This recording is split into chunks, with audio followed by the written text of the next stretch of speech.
कृपा सिंधु नररूप हरि महामोहतम पुंज जासु बचन रवि कर निकर। बोलिए प्रेम से श्री सद्गुरु महाराज की।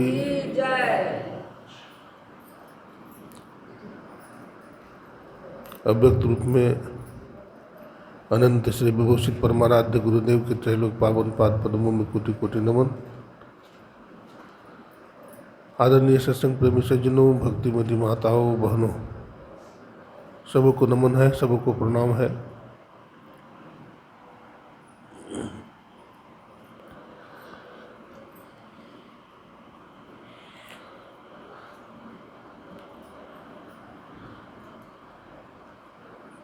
संसार को बनाने वाले वो परम पिता परमात्मा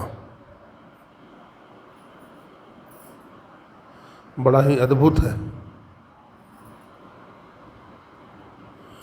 उन्होंने धरती, आकाश, नदी, पहाड़, झरना, फूल और 84 लाख प्रकार की योनि बनाया।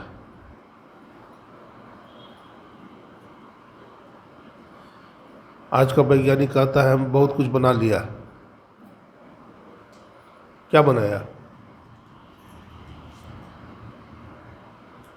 जो कुछ भी बनाया यहीं से लेकर के बनाया, नहीं बनाया। मान लीजिए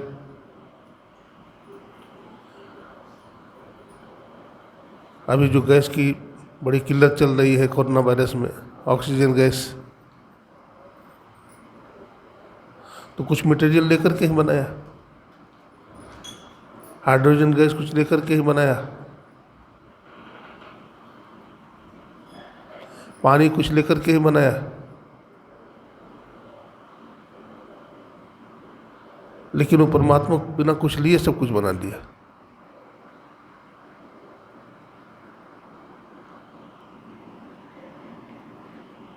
तो हम लोगों को ऐसे परमात्मा से दोस्ती करनी चाहिए, मेल करना चाहिए, बार बार सोच विचार नहीं करना चाहिए। संसार से दोस्ती हो जाएगा तो संसार कब तक साथ देगा? थोड़े दिन तक।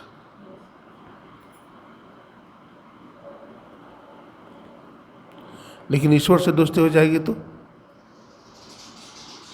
सब दिन के लिए सुखी हो जाएंगे।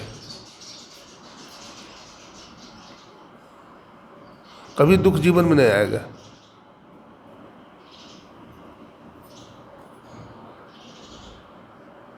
तो संसार का सब पदार्थ छूटने वाला है, लेकिन साथ में जाने वाला जो परमार्थ है, परमार्थ धन है, भजन धन है, उसके लिए ज़्यादा प्रयास करना चाहिए।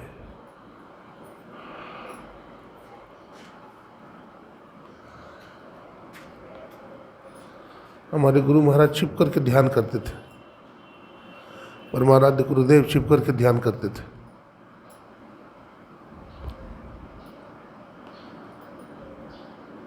मच्छरदानी में बैठते थे गुरु महाराज। एक बार गोड्डा जिला में ध्यान अभ्यास चल रहा था, ध्यान सत्संग का आयोजन था। तो बौद्ध धर्म के बहुत बड़े विद्वान, जिनका नाम था जगदीश काश्यप, जिन्होंने बहुत बड़ा बड़ा ग्रंथ लिखा, त्रिपिटक, और बतलाते हैं कि यूनिवर्सिटी में वीसी थे वो, बहुत ऊंचा पद होता है, वाइस चांसलर।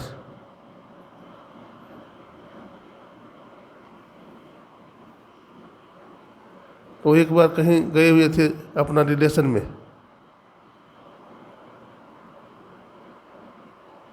रात्रि के समय में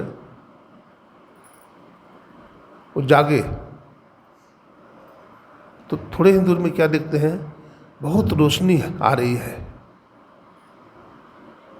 तो मन में सोचे कि इतनी रोशनी कहाँ से आ रही है। उनके मन में जिज्ञासा हुई कि देखना चाहिए। लगता है कुछ समारोह हो रहा है। किनका समारोह हो रहा है, किनका यज्ञ चल रहा है। तो देखने की इच्छा हो गई, तो चले गए। तो देखते हैं सब साधक, ठंडी का दिन था, चादर ओढ़े हुए है और ध्यान कर रहे हैं। बहुत सारे साधक बैठे हुए थे और तनिक भी शोरगुल नहीं हो रही थी, तनिक भी आवाज कहीं से नहीं आ रही थी। वो मन में सोचते हैं, भगवान बुद्ध के बारे में हम सुनते थे कि भगवान बुद्ध कई हजार भिक्षुओं के बीच में बैठ करके ध्यान करते थे। एक और महापुरुष है जो इतने साधकों को लेकर ध्यान कर रहे हैं। तो पूछते हैं एक आदमी से कि इसके जो आचार्य हैं वो कहाँ हैं। तो बोला अंदर में बैठे हैं, कमरा में। तो जाकर देखते हैं तो गुरु महाराज की खिड़की खुली हुई थी। गर्मी का दिन था ना, अब मच्छरदानी बंधी हुई थी।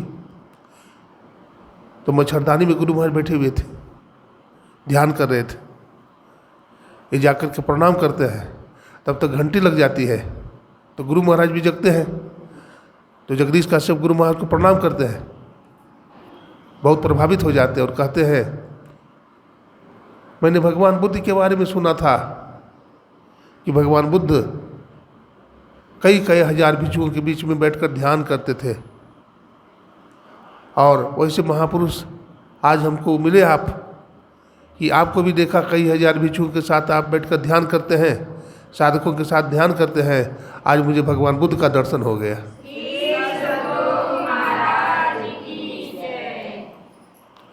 आज मुझे भगवान बुद्ध का दर्शन हो गया। तो दोस्ती भी करें तो संत से करें,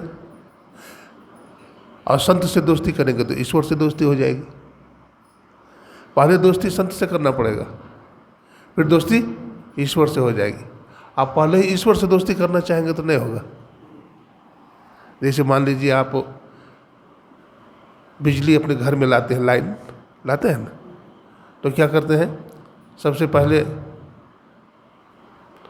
440 वोल्ट से लाते हैं करंट ना, और 440 वोल्ट वाला जो तार है उसमें कहाँ से करंट आता है, 11,000 से आता है ना। और 11,000 वाला में भी कहाँ से करंट आता है, 13 लाख वाला से।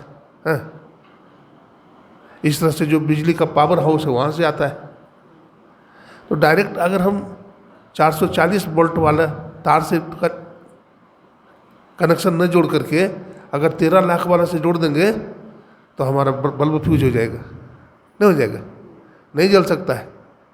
ठीक उसी तरह से बिचौलिया का होना जरूरी है, संत का होना बहुत जरूरी है। तो हम भी अपने जीवन में दोस्ती संत से करें, गुरु भक्त से करें, ईश्वर से फिर दोस्ती हो जाएगी। 2 मित्र था, दोनों में बड़ी दोस्ती थी। दोनों मित्र रास्ते से गुजर रहा था, थक गया चलते चलते। तो एक बगीचा था, बगीचा में पानी पी करके बैठ गया। पीपल का गाछ था, वो पीपल का गाछ बहुत पुराना था,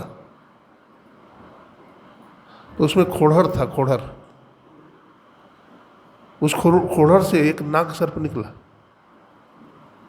नाग सर्प निकला। तो एक मित्र जगा हुआ था, एक सोया हुआ था।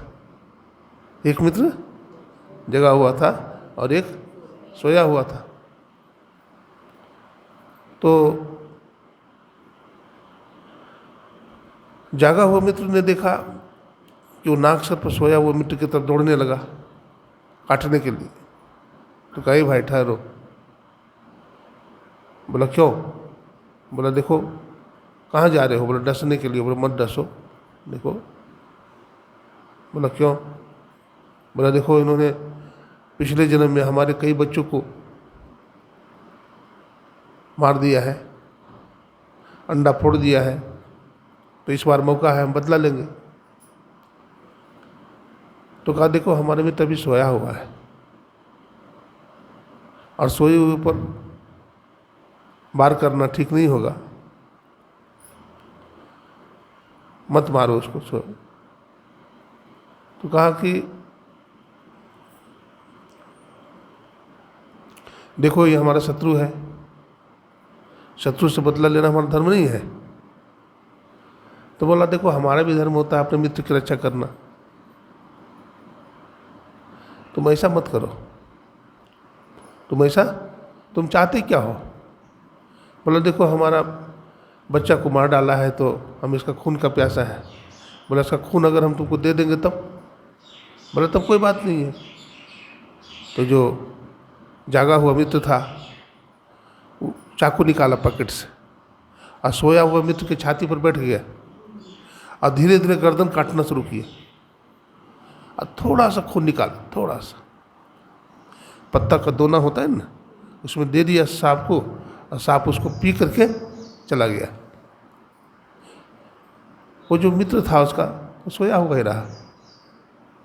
बहुत देर के बाद जागा हुआ मित्र ने सोया और मित्र को जगाया। बोला मित्र उठो, तुम्हें कुछ मालूम नहीं है? बोला हाँ मालूम है। बोला नाग सर पर आया था तुमको डसने के लिए? बोला हाँ मुझे मालूम है। मैंने अपने पैकेट से चाकू निकाला, तुम्हारा गर्दन काटा, तुम्हारा खून उसको पीने के लिए दिया, खून पीकर चला गया, तो तुम जागे नहीं? बोला हाँ जागा था। तो बोले जागा था तो उठे क्यों नहीं? बोला जागा था तो अपने मित्र के हाथ में चाकू देखा तो मैं फिर सो गया। बोला अरे भले आदमी, मित्र के हाथ में चाकू देखा तो फिर सो गया मतलब? बोला हाँ हमारा मित्र के हाथ में चाकू भी था तो हमारा बुरा नहीं होगा, हमारा भला ही होगा, क्योंकि हमें मित्र पर विश्वास है। देखिए वो जो परमात्मा है, ईश्वर है, उन पर हम विश्वास करें। उनके हाथ में अगर चाकू भी है तो हमारा बुरा नहीं हो सकता है, क्योंकि उनसे हमारी दोस्ती है। हरियाणा में एक भजन गाते हैं, ईश्वर से करते जाना प्यार ओ नादान मुसाफिर, जीवन की नैया हो गए पार ओ नादान मुसाफिर। जीवन अनमोल हीरा, मूर्ख इसको समझे खीरा, तुमको समझाया बारंबार रे नादान मुसाफिर, जीवन की नैया हो गए पार ओ नादान मुसाफिर। तो हम भी अपने जीवन में, जीवन तो छोटा है, काम बहुत करना है, और छोटे जीवन में हम ईश्वर को प्राप्त करें। इन्हीं शब्दों के साथ बोलिए प्रेम से श्री सद्गुरु महाराज की जय। दीजिए उसको, दीजिए, पूजा को आरती करेंगे।